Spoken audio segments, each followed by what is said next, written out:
सद्गुरुदेव भगवान की जय हो, सच्चिदानंद भगवान की जय हो। हरिओम। एक बात बताइए, जैसे कि आपको या किसी भी व्यक्ति को उसके पास में उसको नहाना भी है, कपड़े भी धोना है, बर्तन आदि साफ भी करना है, साफ सफाई भी करना है और क्या कहते पीने वगैरह का जल भी लेने का है। और देखा उसने तो एक छोटा सा जलाशय है, बस एक कुंड टाइप का। तो उसने गया कुंड के अंदर में स्नान किया। स्नान करने के बाद में देखा कि अरे अब इसमें आगे काम नहीं कर सकते, पानी सब उस लायक नहीं रह गया है। तो उसमें कपड़े धोना है तो आगे एक दूसरा कुंड देखा। उसके बाद में और भी बर्तन आदि मांजने के लिए फिर तीसरा कुंड देखा, फिर नहाने के लिए कोई चौथा कुंड देखा और पीने के लिए फिर कोई पांचवा कुंड ढूंढ रहा है। परंतु अभी पांचों कुंड के लिए का उसके लिए बड़ा महत्व है। परंतु अगर उसको एक बहुत बड़ा जलाशय जिसके अंदर में उसका मतलब सब तरफ से पानी पानी भरा हुआ है, तो क्या है उसका उसमें स्नान भी हो जाएगा, बर्तन सफाई करना भी हो जाएगा, कपड़े धोना और पीना वगैरह सारा काम उसमें हो जाएगा। तो अब उसको छोटे जलाशयों की क्या आवश्यकता है? सही बात है कि नहीं? जिसके पास में कार हो जाए, जिसके पास में मोटरसाइकिल हो जाए, उसको अब साइकिल से क्या प्रयोजन है? मोटरसाइकिल से उसके सब काम हो रहे हैं, तो वो साइकिल को क्यों पूछेगा? यही बात भगवान श्री कृष्णचंद्र जी ने भगवत गीता में भी समझाया है कि जैसे कहते हैं यावानर्थ उदपानी सर्वतः संप्लुतोदके तावान सर्वेषु वेदेषु ब्राह्मणस्य विजानतः। किसी भी व्यक्ति को छोटे जलाशयों से तब ही तक प्रयोजन है जब तक कि उसको एक बहुत बड़ा जलाशय प्राप्त न हो जाए, जो कि सब ओर से पानी से परिपूर्ण हो। ऐसा जलाशय उसको न मिल जाए तब तक के ही उसको छोटे जलाशयों से प्रयोजन है। और जब बड़ा जलाशय प्राप्त हो जाए भरपूर, तो फिर उसको छोटे जलाशयों से कोई प्रयोजन नहीं रह जाता। ठीक, अरे आप समझ लीजिए कि मान लो आपको नदी के पार जाना है तो आपको नाव की आवश्यकता है, और नाव से आप नदी पार हो चुके हैं तो फिर आपको नाव की क्या आवश्यकता है?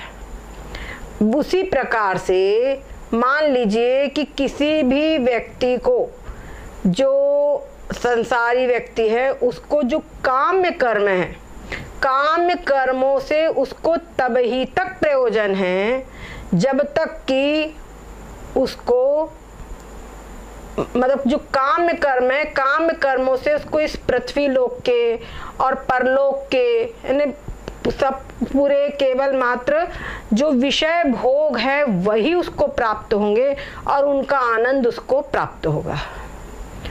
और ये सब आनंद उसको प्राप्त करना है, मान लो पुत्र प्राप्त करना है, धन प्राप्त करना है और जो भी चीज प्राप्त करना है, तो उसको इन काम्य कर्मों से प्रयोजन है।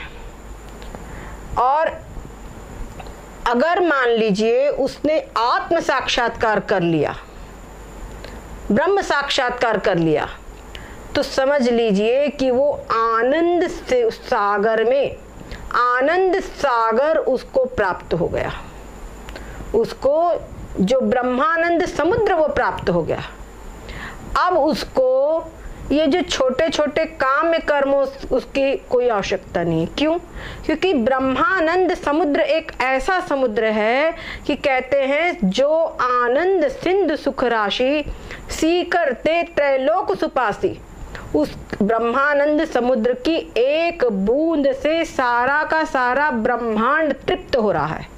या आप समझ लीजिए कि सारे ब्रह्मांड में जितने भी आनंद है, पृथ्वी लोक से लेकर के ब्रह्म लोक तक के जो आनंद है, वो सारे आनंदों को अगर एकत्रित कर लिया जाए तो उस ब्रह्मानंद समुद्र की एक बूंद के बराबर भी नहीं है। एक बूंद से सारे ब्रह्मांड में बंटवारा है और उस बूंद की, उस समुद्र में कितनी बूंदें हैं? तो वो जो आनंद है ब्रह्मानंद, उस सागर का आनंद, ब्रह्मानंद, वो कितना है? अनंत अनंत कोटि गुणा आनंद है। तो इसी आनंद को प्राप्त करने के लिए आप देखिए, उदाहरण के लिए आपको खूब खाने को मिल जाए, संतति आपके पास खूब है, पैसा आपके पास खूब है, खूब सब कुछ अच्छा है, लेकिन नींद ना मिले, रात्रिकालीन जो नींद मिलती है वो नींद ना आवे, तो क्या हाल होगा? आप पागल हो जाएंगे, सारा सुख बेकार है। कहते चैन की नींद सो, क्या बोलेंगे? हम तो भाई चैन की नींद सोए, बस थोड़ा खाए लेकिन चैन की नींद सोए, हर व्यक्ति कहता है ना। तो चैन की नींद, तो चैन की नींद के लिए जो आदमी डॉक्टरों के पास जाता है, जिसको नींद ना आवे तो ये दवाई वो दवाई, तो नींद हर व्यक्ति चाहता है। और नींद में हर रोग जो है वो जल्दी से उसकी मतलब रिकवरी होती है। कोई घाव हो तो नींद में बहुत जल्दी रिकवरी होती है, दर्द आदि से आदमी उस समय पर दूर हो जाता है। तो ऐसी स्थिति के अंदर में जो नींद है, नींद में हमको जो आनंद मिलता है, वो आनंद कौन सा है? जरा इसको समझे। नींद के अंदर में हमको अविद्या के पर्दे से जो ब्रह्मानंद है, वो अविद्या के पर्दे में से प्राप्त होता है। और वो उसमें इतनी कैपेसिटी होती है कि वो दिन भर की थकान को दूर कर देता है, बिल्कुल शांत होते, ऐसे सुख से सोए कि कुछ भी नहीं जाना। और उस नींद के बिना हमारा काम नहीं चलता, सारे आनंद उसके सामने फीके। खूब खिला दो, खूब पिला दो, उसको सोने मत दो ना, नहीं चलेगा काम, चलेगा? किसी का नहीं चलेगा। तो वो जो आनंद नींद में हमको मिलता है, वो अविद्या के पर्दे में से मिलता है। और वही आनंद हमको अविद्या के पर्दे में से न मिलके डायरेक्ट मिले, तो जरा अनुमान लगाइए वो आनंद कैसा होगा। वो जो समाधि का आनंद है, वो जो ब्रह्मानंद है, वो कैसा होगा, उसका अनुमान लगाइए। तो ऐसा जो आनंद है वो ब्रह्म साक्षात्कार करने से प्राप्त होता है।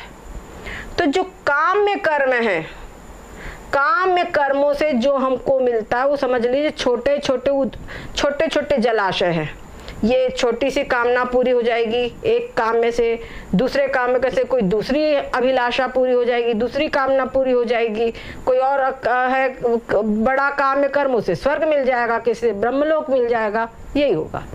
परंतु ब्रह्म साक्षात्कार अगर कर लिया तो ब्रह्मानंद समुद्र प्राप्त हो जाएगा। परंतु अब बात उठती है कि ब्रह्मानंद समुद्र कैसे प्राप्त हो। अब ये काम में कर्मों को मना कर रहे हैं, तो क्या कर्म करना ही नहीं?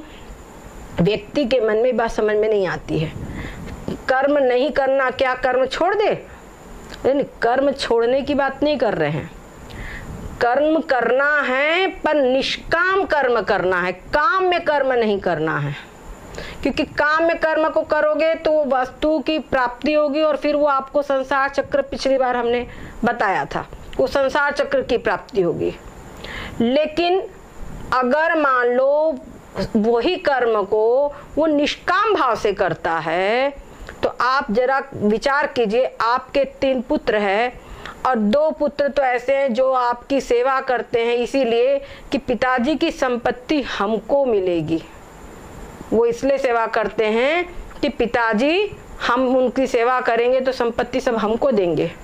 और एक पुत्र ऐसा है जिसको संपत्ति से कोई सरोकार नहीं, उससे पिताजी को सुख मिलना चाहिए, पिताजी को कोई तकलीफ नहीं होना चाहिए, उसके मन में कोई कामना नहीं, वो निष्काम भाव से आपकी सेवा करता है, आपकी सुविधा के लिए, आपके सुख के लिए आपकी सेवा करता है।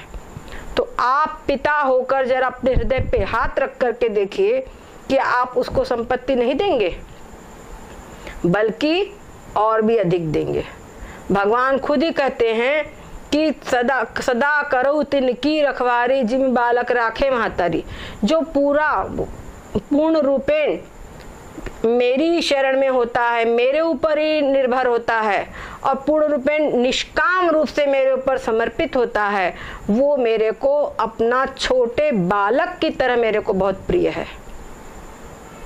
एक पिता के विपुल कुमारा वाली बात होती है, सुने।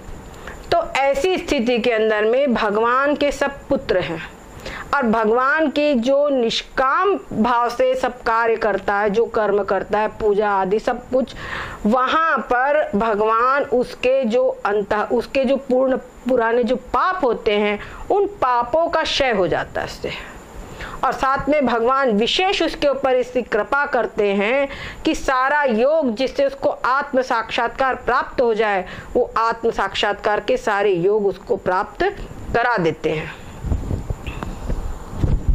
कहते सारे साक्षात्कार उसको सारे साधन प्राप्त करा देते हैं। भगवान कहते हैं ना योगक्षेमम वहाम्यहम्, वो सब कराने के बाद में उसको निश्चित रूप से उसका जो अंतःकरण शुद्ध हो जाता है और अंतःकरण शुद्ध होकर के उसको आत्म साक्षात्कार की प्राप्ति हो जाती है, आत्म साक्षात्कार हो जाता है। तो अब भगवान धीरे धीरे ये आत्म साक्षात्कार की ओर हमको ले जा रहे हैं। भगवत गीता में भगवान ने एक बड़े ही सुंदर क्रम से कहा, तो अर्जुन शोक मोह से घिरे हुए थे और भगवान ने उनको धीरे धीरे समझाते हुए इस डिग्री तक वहां पहुंचा दिया कि अर्जुन ने आगे चल करके ये आत्म साक्षात्कार वाली बात भगवान से स्वयं पूछी और भगवान ने जो समझाया बहुत अच्छे से समझा है। वो जो प्रश्न अर्जुन ने 4 प्रश्न किया है बड़े ही महत्वपूर्ण है। वो सच पूछा जाए तो गीता का प्राण है, जिसको कि स्थित प्रज्ञ प्रकरण कहा जाता है। वो हम अभी शीघ्र ही आपको बताएंगे। उसी की भूमिका सब हम भी तैयार कर रहे हैं, भगवान ने तैयार की, वही हम बता रहे हैं आपको। तो भगवान कहते हैं कर्मण्येवाधिकारस्ते मा फलेषु कदाचन मा कर्म फल हेतुर्भुर मा ते संगोस्तु कर्मणि। क्या कहते, कर्मण्येवाधिकारस्ते, तू कर्म कर, पर कैसे कर, निष्काम भाव से कर। कर्म कर लेकिन कर्म के फल में आसक्ति मत रख। तेरा कर्म करने में अधिकार है, फल में अधिकार नहीं है। कर्तव्य मेरा, ये मेरा कर्तव्य है ऐसा समझकर जो तेरा कर्तव्य है वो कर्तव्य कर्म को पूरा कर। जिस वर्णाश्रम के अंदर में तू उत्पन्न है, मान लो तू क्षत्रिय है, वैश्य है, ब्राह्मण है, शूद्र, जो कुछ भी है, उस वर्णाश्रम के अनुसार अपने कर्तव्य कर्म को कर तू बस। और उसका फल के उसको ईमानदारी के पूर्वक कर। ये भी नहीं कि मेरे को तो इसका फल चाहिए नहीं तो उटपटांग कर दूँ, नहीं, ईमानदारी के साथ, निष्ठा के साथ बढ़िया सुंदर ढंग से उस कार्य को संपन्न करे, उस कर्म को बहुत अच्छी तरीके से करे और फिर भी उस कर्म की उस कर्म का जो फल है उस फल की आशा न करे। तो ऐसा जब तू करेगा तो उसके बाद में, क्योंकि कर्म जब करेंगे उसका जो फल है वो पॉजिटिव भी हो सकता है, निगेटिव भी हो सकता है, हमारे अनुकूल भी हो सकता है, प्रतिकूल भी हो सकता है, जो हम चाहते हैं वो भी हो सकता है, नहीं भी हो सकता। पर दोनों ही स्थितियों में जब हम इस प्रकार से कर्म करेंगे तो कर्म में हम लिपायमान नहीं होंगे, उस कर्म में लिपायमान नहीं होंगे कि ये कर्म मैंने किया हूँ, ये आगे धीरे धीरे अब ये कर्म अगर मान लो उसका अनुकूल फल मिल गया तो बहुत प्रसन्न होना, खूब खुश होना, हमारा नाचना गाना, और अगर विपरीत परिणाम आ गया तो उसमें हमारा दुखी हो जाना, सिर फोड़ना, ये संग नहीं होगा, ये संग नहीं होगा। भगवान ने कहा लाभा लाभो जया जाओ, सम रहना दोनों परिस्थितियों में। तो सम रहना कब होगा, जब तुम जो भी कर्म करोगे उसमें कर्म में तो अपना अधिकार है तुम्हारा, कर्म करने में अपने कर्तव्य समझ करके कर्म करोगे, लेकिन उसकी फल की आकांक्षा नहीं करोगे। तो अब यही सब चीजें आगे धीरे धीरे हमको समझ में आते जाएंगी। आज यहीं तक, फिर इसके आगे।